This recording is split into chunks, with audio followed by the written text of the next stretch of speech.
she wasn't lying to you. Nature was. The smile, the tears, the promise to stay forever. That wasn't a conspiracy she plotted. It was biology's script. The first story nature whispers, and then consciousness edits later. It's not a choice. It's not malice. It's a program written long before the two of you ever met.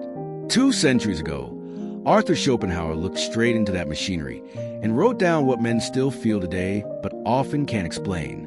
He saw that desire writes the script, and then with a cruel twist, calls it love. And if you've lived long enough, you've seen this script before. The sudden silence after months of devotion, the quiet shift from we to maybe, the apology you gave just to keep the warmth from slipping away. You told yourself it was random, but it wasn't random. It was selection, ancient, instinctive, and as old as life itself. Here's the truth. If you don't understand that script, you'll keep mistaking strategy for soul. And this is not a verdict against women. It's a warning for men. Schopenhauer understood something that even now, most men refuse to accept. That nature optimizes for survival, not for romance. Modern science has only confirmed what he saw without a single lab test. Attraction, loyalty, desire, they all shift according to hidden rules. Rules that have nothing to do with your love story. Rules written by biology. In this video, we're going to break open a line from Schopenhauer almost everyone misreads. The line that unlocks the entire puzzle. I'll show you the 2 instincts that quietly rewrite affection without warning, and the single rule that prevents you from being trained by approval. You won't hear this in self-help books. You won't find it in romantic comedies, because to understand it is to see the mask.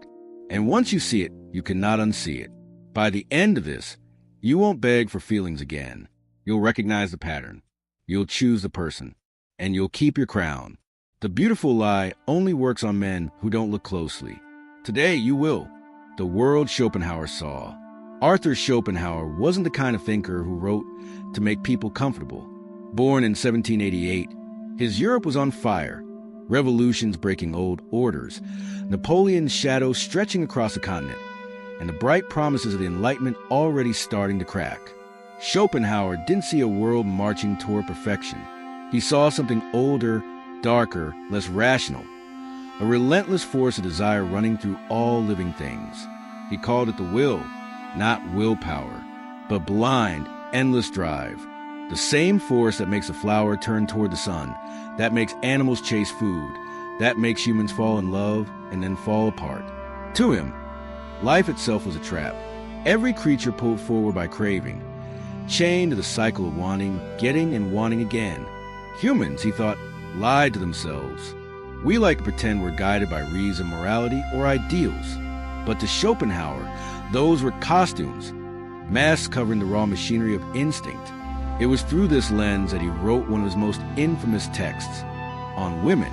Nearly 200 years later, it still sparks outrage. But he wasn't simply ranting about relationships. He was diagnosing a pattern. He believed women were not the ethereal fair sex sung about by poets.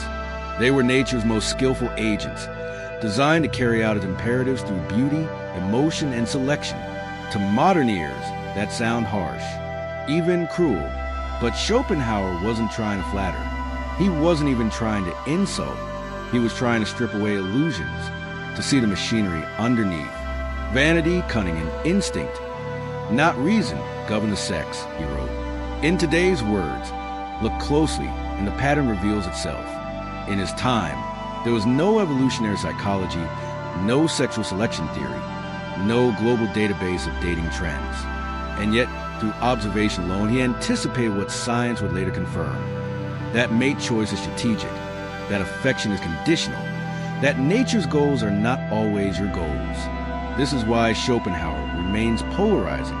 He wasn't offering comfort for the lonely. He was writing a survival manual, and he paid the price. Dismissed by peers, ignored for decades, only be rediscovered later by readers who realized just how precise his observations were. If you don't understand a man, you risk misreading the warning. Without his worldview, his words look like bitterness. But through his eyes, the beautiful lie isn't betrayal. It's a system. And once you see the system, you can decide. Play by its rules or write your own. Nature's script.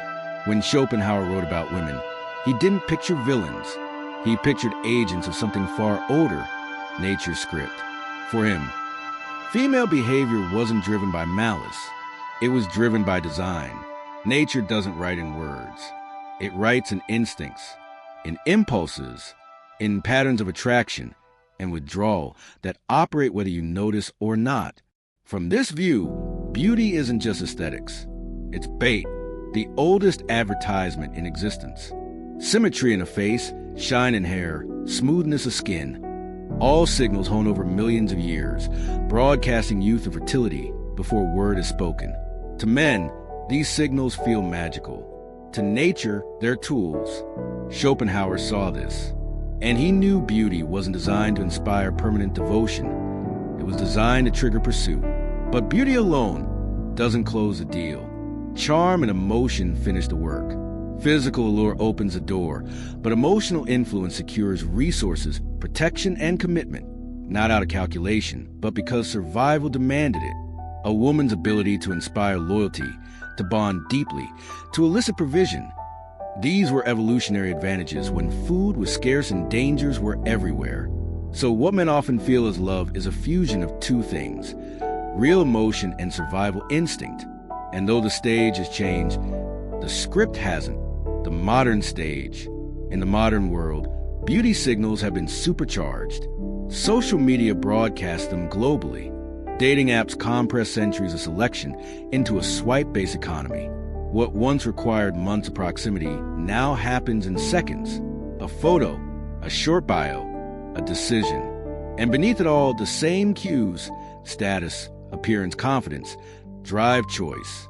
Psychologist David Buss has shown across cultures that women, on average, prioritize resources, ambition, and stability more than men do. The parental investment theory explains why. Pregnancy and child-rearing require massive investment from women. Nature favored those who chose partners able to support that cost. It wasn't romance shaping the rule. It was survival. And here's the twist. Most of this happens unconsciously. Sure, some people manipulate, but most of the time, instincts simply guide behavior. A woman doesn't think, "I'll flirt for security." She just feels drawn to stability, status, or dominance. The feeling is genuine. Instinct isn't deceit.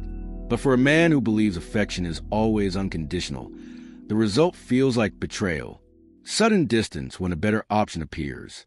Withdrawal when your direction falters. This is a machinery Schopenhauer saw. Beauty sparks desire, emotion secures loyalty, selection optimizes survival. It doesn't mean love is impossible. It means love is built on a foundation nature wrote long before you arrived. And that foundation isn't about your happiness. It's about the survival of the species. If nature's script explains the stage, then hypergamy is one of its most enduring plot twists. The word sounds academic, but the idea is simple. Hypergamy is a tendency to seek the highest value partner available. Highest value doesn't just mean looks. It's the full package: resources, stability, confidence, ambition, and status. It's the quiet algorithm humming under the surface of countless relationships and breakups. Hypergamy in action. The evolutionary logic is brutal, but it makes sense. For most of human history, survival for women and children hinged on choosing the right partner. The wrong choice meant hunger, danger, or vulnerability. The right choice meant protection, resources, and a better chance of her children surviving. So nature rewarded those who aimed upward, who aligned with the strongest allies, who traded up when a better deal appeared. And modern science has confirmed what Schopenhauer saw without experiments. Cross-cultural studies by David Buss show that women consistently rank ambition, financial stability, and social status higher than men do when evaluating a partner. Other research adds nuance. Women's attraction can subtly shift across their fertility cycle. During peak fertility, preferences often tilt toward dominance, strength, and confidence, traits historically linked to protection and genetic fitness. Most of this happens below awareness, but it influences choices, sometimes overnight. From a man's perspective, it can feel deeply personal. Imagine you build a life with someone, but you hit a career setback. You lose status. Or maybe you stagnate while others around you rise. Then someone new enters her orbit, more ambitious, more connected, moving forward faster. Even without conscious calculation, attraction can start drifting. You feel the distance before you can explain it. That's hypergamy at work. Not cruelty.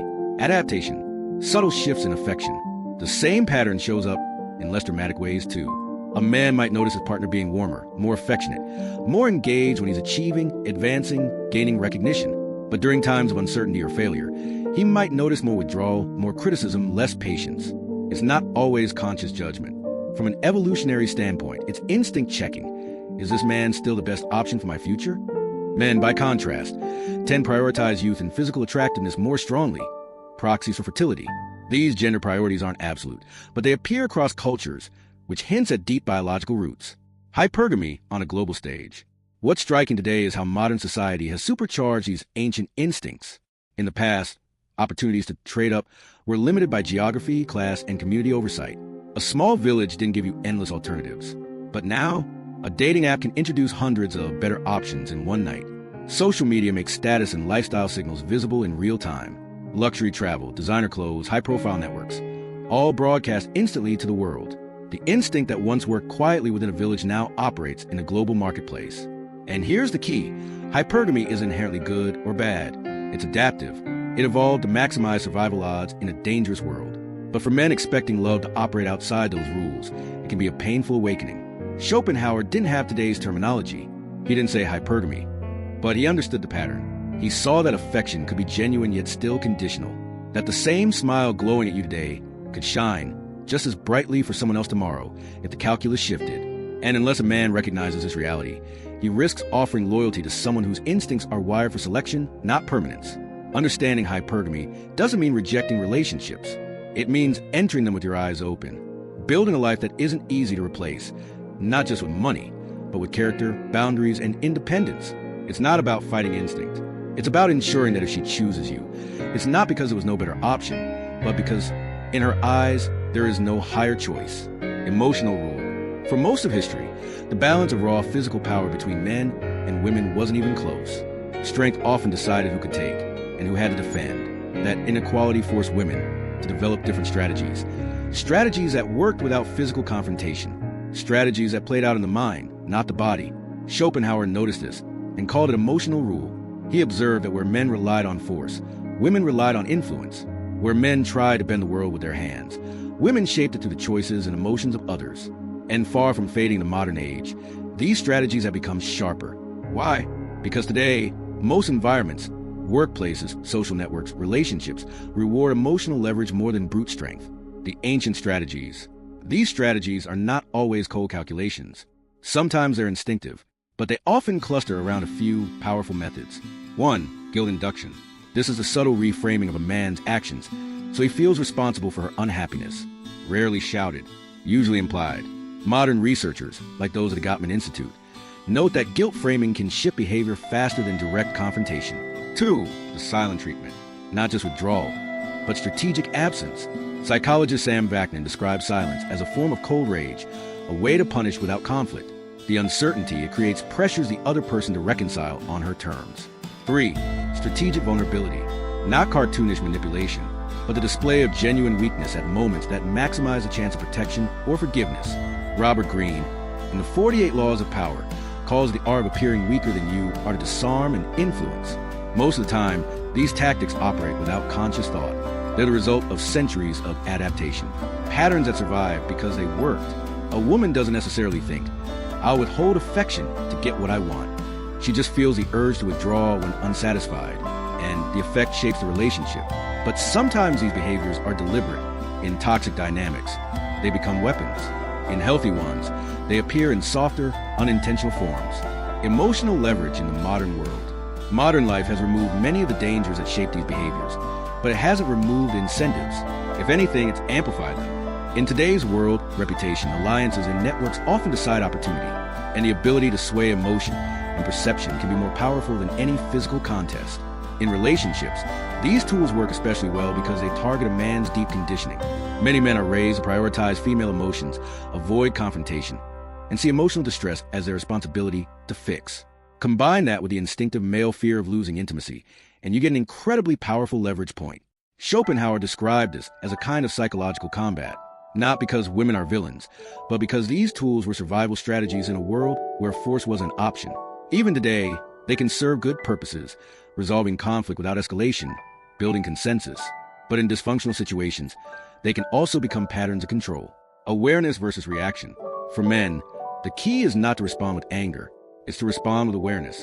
Recognize guilt induction, silence, or vulnerability plays in real time. Then decide, does the moment call for reassurance, a boundary, or walking away? Schopenhauer believed that a man who doesn't see these levers will be moved by them every time. But a man who does see them can choose when and whether to be moved at all. The global dating arena. 2 centuries ago, Schopenhauer warned that nature's rules would never bend for men's comfort. And if he were alive today, he'd probably say those rules haven't weakened. They've been supercharged. Modern dating isn't just your town or your circle. It's global. A single app can connect her to men across continents. You think you're competing with the guys she knows? You're also competing with strangers in her DMs, with people she meets at conferences, with the curated highlight reels of men she'll never meet in person. In this environment, the instinct to select the best option doesn't fade. It accelerates. The numbers show it. In many Western countries, women initiate the majority of divorces, often 60% to 70%. And when surveyed, many don't cite abuse or catastrophe. They cite emotional dissatisfaction. Stability is enough.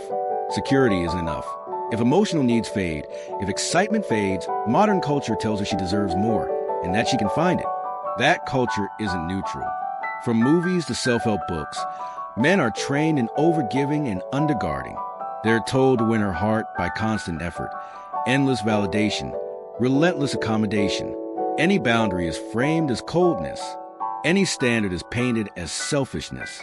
So men learn to equate love with surrender. And Schopenhauer would have called that training for failure, the cost of illusion. He understood that the man who gives without measure eventually gives away the one thing that makes him valuable, his independence. And when that happens, something subtle but devastating begins.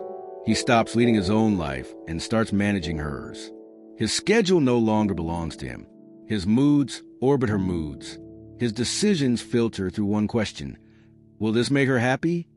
This is emotional identity erosion, the slow, almost invisible loss of self that can happen inside a relationship. When the relationship ends, as it often does when instincts realign, that man isn't just heartbroken, he's unmoored. He doesn't know who he is without her, what he values, or where he's going. And in that vacuum, bitterness takes root where clarity should have grown. The modern male crisis isn't only that relationships end, it's that men enter them without tools to maintain sovereignty. They don't see the ancient scripts running beneath the modern stage. They confuse approval with affection, affection with security, and end up playing a game without ever learning the score. Schopenhauer's warning was simple. Illusions cost more than truth. And in today's world, that cost is measured in years, resources, and mental health. The man who doesn't understand the game loses pieces of himself until there's nothing left to rebuild. Schopenhauer's answer. But Schopenhauer didn't stop at diagnosis. He offered a way out. His solution wasn't to retreat into bitterness, but to rise above illusion entirely. At the core of his philosophy was a ruthless principle. Deny desire's control over you, or it will enslave you. The real danger wasn't women. It wasn't relationships. It was unexamined craving. The way desire blinds judgment, overrides reason, and leads men into choices that strip them of freedom. In his words, the wise man places his happiness not in the gratification of desire, but in its denial. To live this way isn't to reject love. It's to refuse to build your life on needing it. Stoicism meets Schopenhauer. In the modern world, this is where Stoicism becomes a perfect companion to Schopenhauer's insight. The Stoic doesn't react. He responds. He doesn't take emotional bait, whether it comes as charm, anger, or withdrawal. He stays anchored in values. He knows emotion is not an order. This mindset creates boundaries, the quiet, unshakable lines that define how you will and won't be treated. Boundaries aren't walls to keep people out. They're filters that ensure those you let in bring more than they take. Without them, affection becomes a leash. With them, it becomes a choice. Conscious relationships. Living this way means entering relationships consciously, not by default. Too many men drift into situationships, long-term commitments, even marriages, simply because they happened, not because they were chosen with clear eyes. A conscious relationship is one where you know the instincts at play on both sides, and you're confident the connection rests on respect and compatibility, not just chemistry or convenience. This detachment isn't coldness, it's clarity. When you don't need someone to complete you, you can finally see them as they are, not as you wish them to be. You can enjoy affection without selling your sovereignty for it. And you can walk away when respect disappears. From prey to sovereign. Schopenhauer's answer was about winning the dating market. It was about winning yourself back. When you're no longer governed by hunger for approval, you become ungovernable. The instincts that once ruled you and yourself and in others lose their power. In their place comes something stronger, freedom. The freedom to live, love, and lead on your own terms. A man who cannot see the forces shaping his life is moved by them like a pawn. But the man who sees, truly sees, becomes untouchable. He no longer flinches at beauty, no longer melts at charm, no longer mistakes approval for affection.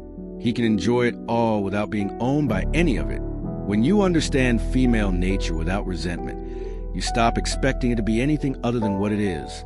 And that's when freedom begins. Respect versus approval. Freedom from needing validation to feel worthy. Freedom from chasing every flicker of attention like it's oxygen. You no longer build your sense of self on whether she stays or leaves. Your worth is no longer a mirror someone else is holding. And here's the shift. Respect replaces approval. Approval is conditional. It comes when you serve immediate wants. Respect is different. Respect is earned by holding to your standards, even when it costs you. Approval can be given to anyone. Respect is reserved for those who don't beg for it. That's the transformation Schopenhauer wanted for men. From the romantic idealist forever negotiating his value, to the sovereign man who knows it without needing confirmation. The sovereign man is not cold. He is clear. He can love deeply, but he will not kneel for it. He can give freely, but never at the cost of his foundation. Picture that man. Grounded, decisive, selective. He walks into relationships with eyes open, knowing the script nature wrote, but choosing to play only the parts that align with his values. He doesn't fear walking away because he never abandoned himself in the first place. That makes him more dangerous. Not cruel, but unbreakable, because he cannot be bought with affection or broken by withdrawal. That is a shift. From prey, reactive, dependent, waiting to be chosen, to sovereign, self-possessed, respected, untouchable. Don't get angry. Get clear. So don't become angry. Become aware. Don't become cold. Become clear. The man who sees reality stops fearing it. And when you stop fearing it, you're free. Free to love without losing yourself. Free to walk away without regret. Free to live by the only approval that matters. Your own. Call to action.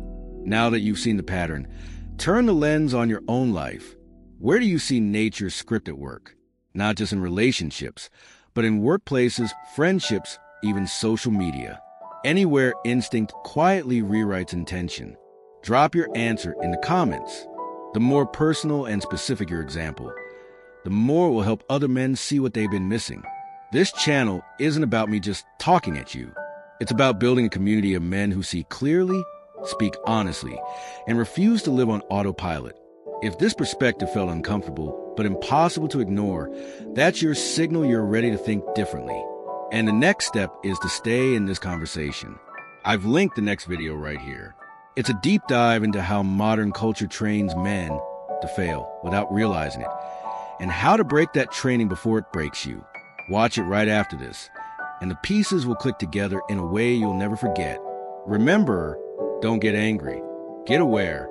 Awareness is the one thing nature can't script. And once you have it, you stop being prey and start becoming sovereign.